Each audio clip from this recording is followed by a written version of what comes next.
Kathy Pristis is one of many residents that rely on Naperville Food Pantry loaves and fishes every week to fill her kitchen.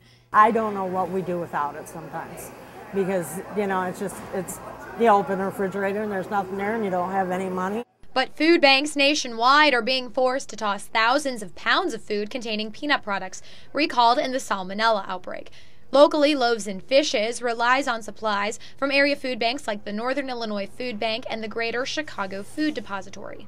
So far, Executive Director Charles McLyman says they've only had to take a few items off of their shelves. We also have taken the necessary precautions to screen all of our food, to check it with lists of possibly contaminated items.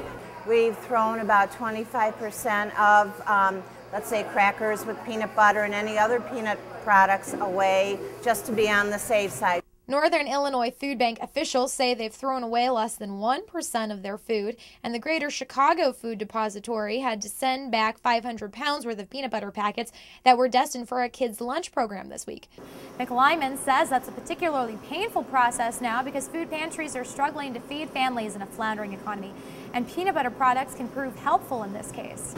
It is kind of a staple of many people's diet. One is it's a protein, and for some of our homeless clients, we give them peanut butter and bread, and that's a quick meal. It's good for children, it's good for families, and 50% of our clients are under the age of 18. Food pantry officials say they've also seen a steady increase in people using their services, and while they seem to be stocked on proteins, they're actually running very low on something else.